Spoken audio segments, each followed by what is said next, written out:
it's been so long. 우리 처음 만난 그날부터 참 오래 걸린 것 같아. 이렇게 우리 하나 된 날까지. So what I've got to give is more precious than you'll ever see. 절대 흔들리지 않는 집이 돼줄게. 힘이 들 땐 내 어깨 기대시면 돼. 걱정하지 마, God knows I love you. 언제나 곁에 있을게.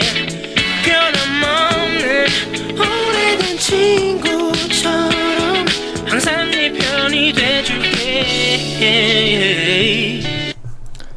자, 교과서 202쪽부터 203쪽까지고 러시아 혁명입니다. 러시아 혁명이라는 사건 우리한테 굉장히 생소하지만 사실은 굉장히 20세기를 거의 20세기라고 하면 한 2000년, 1990년대까지는 굉장히 우리 사회를 지배하게 되는 굉장히 중요한 사건입니다. 오늘 한번 배워보도록 하겠습니다. 자, 일단 러시아 혁명은 세계 최초의 사회주의 혁명이고 자, 먼저 그러면 이 사회주의가 뭔지부터 우리가 잠깐 알아봐야겠죠. 사회주의라는 것은 이제 우리가 예전에 이름은 잠깐 배웠습니다. 마르크스라는 사람이 이 자본주의 사회, 이 산업혁명 이후에 성립된 이 자본주의 체제를 비판하면서 마르크스가 내놓은 사상이 사회주의라는 사상이고, 가장 핵심은 뭐냐면 이 자본주의 사회는 자체적인 모순으로 인해서 이 자본주의 사회가 발달하면 발달할수록 스스로 다시 붕괴되어 간다는, 파멸되어 간다는 내용을 담고 있는 게 마르크스의 주장입니다. 자, 그래서 이렇게 파멸된 상황 속에서 노동자들의 혁명이 일어나게 된다라는 게 마르크스의 주장이고요. 자, 그러면 내부 모순은 무엇이냐?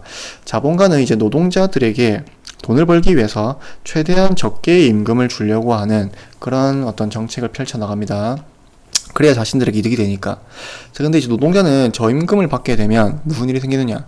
노동자는 이제 소비자이기도 하죠. 퇴근하고 나면. 자, 그러면 이 저임금을 받는 소비자들은, 노동자들은 결국 이 상품을 많이 구매를 못하게 됩니다. 그럼 상품을 구매를 많이 못하게 되면 이제 이 자본가들은 상품을 계속 찍어내는데 상품이 많이 소비가 안 되니까 그 상품들이 쌓이겠죠.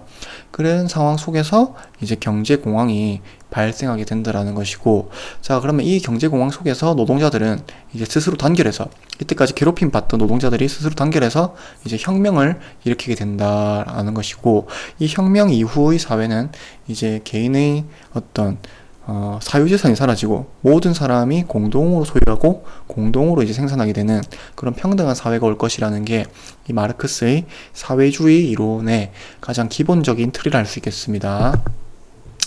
자, 그러면 이 사회주의 혁명이 마르크스의 이론으로만 존재했었는데 이것을 실제로 이제 이루어내는 게, 최초로 전 세계에서 실제로 이루어낸 게 러시아 혁명이고, 그러면 오늘은 왜 하필 러시아에서, 당시가 어떤 곳이었길래 러시아에서 이런 것들이 일어나게 됐는지, 그 다음에 오늘 반드시 여러분이 기억해야 될 이름은 레닌입니다. 레닌.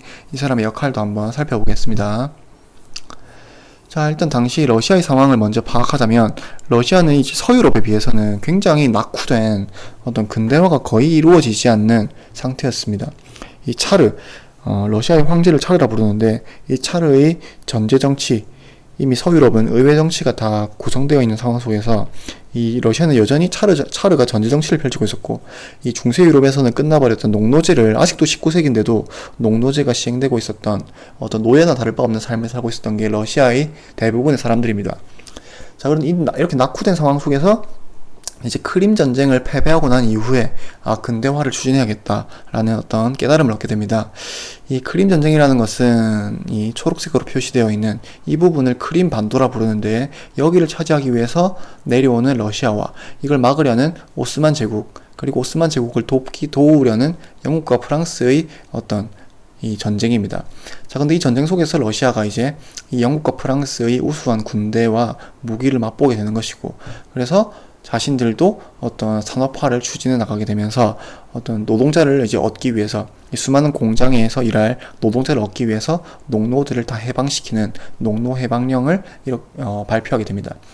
자, 그래서 이제 자본주의가 점점 성장하게 되는데, 사실 자본주의는 성장하지만 이 실제 삶을, 대부분의 삶을 사람들을 이루고 있는 노동자들은 굉장히 삶이 비참하겠죠. 당시는 어떤 최저임금법도 없고 근로기준법도 없고 이런 상황이기 때문에 굉장히 힘든 삶을 살았습니다. 그래서 자신들의 어떤 삶을 개선시키기 위해서 어떤 정치적 참정권을 달라 이런 요구를 하고 싶지만 그런 요구를 할 때마다 탄압을 받는 게 당시 러시아의 현실이었고, 특히 이제 견디다 못한 노동자들이 러일 전쟁 도중에 이제 차르를 만나서 자신들의 어떤 삶을 도와달라라는 호소할 생각으로 황궁 앞으로 찾아갔지만 결국에는 학살당하면서 이 사건을 피의 일요일 사건이라 부릅니다. 자, 그래서 이제 피의 일요일 사건 이후에 차르가 이제 개혁을 약속합니다. 우리가 너희들이 이렇게 힘들게 살고 있으니까 얘들이 폭동을 일으킬 것 같다. 그래서 이런 폭동을 일으키지 않기 위해서는 우리가 어느 정도 개혁을 해야겠구나 하면서 개혁을 이제 약속을 하는데, 사실 실질적인 삶의 개선은 전혀 이루어지지 않았고, 이제 차르에 대해서 어떤 러시아 사람들의 어떤 믿음이 완전히 이제 없어져 버리게 됩니다. 이 상황 속에서 이제 사람들이 지칠 대로 지친 상황 속에서 이제 1차 세계대전이 발발하게 되는데, 당시 지도를 보면 이제 독일과 오스트리아가 유럽 한복판에 있죠. 러시아는 이 동부 전선을 혼자서 이제 감당을 해야 되는 이 상황에 놓이게 되는데, 사실 1차 세계대전이 저번 시간에 배웠듯이 굉장히 전쟁이 길고 어떤 희생자도 많은 그런 전쟁이죠.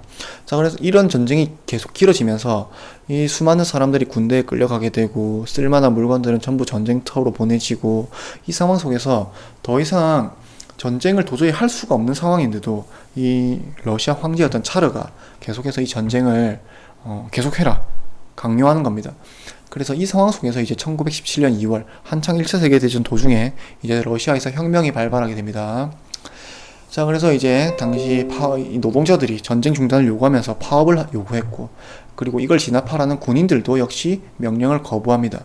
그리고 이 사람들의 불만을 이용해서 이제 사회주의 혁명가들이 스스로 이 사람들을 조직시킵니다. 그래서 소비에트라는 어떤 자치기구를 결성해서 자신들의 의견을 전달할 대표자도 선출하고, 자, 그래서 이 지경에 이르면서 이제 차르가 황제 자리에서 이제 물러나게 되고 이제 임시정부가 수립이 됩니다.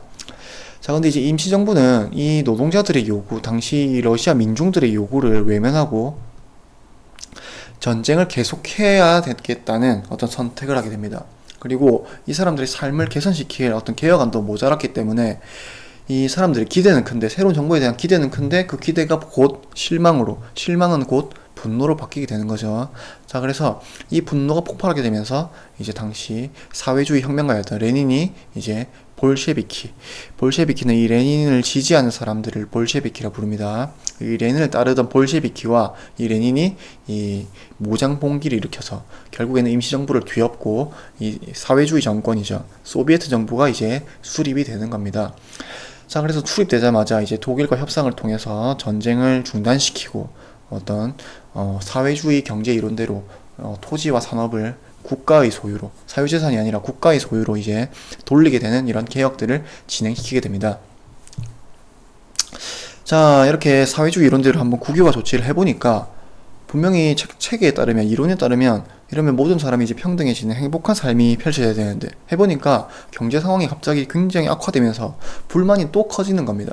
그래서 이런 상황 속에서 이걸 보완하기 위한 신경제정책이라는 어떤 자본주의적 요소도 조금씩 도입을 해서 이런 신경제정책이라는 보완책을 내놓게 되는 것이고, 그 다음에 레닌이 또 모스크바로 수도를 이동시키면서 소련이라는, 우리한테 익숙한 소비에트 연방, 소련이 수립이 됩니다. 자, 그 뒤로 이제 레닌이 사망하게 되고, 레닌이 사망하고 그 뒤를 이은 사람이 스탈린이라는 사람입니다. 스탈린의 경제개발 5개년 계획이라는 계획을 세워서 소련이 이제 공업화, 대규모 중공업을 이제 만들어가게 되는 것이고, 자, 스탈린이라는 사람은 이 독재 정치를 위해서 수많은 반대파들을 숙청시키면서 또 죽을 때까지 자신의 권력을 유지했던 사람이 이 스탈린이라는 사람입니다. 여기까지입니다.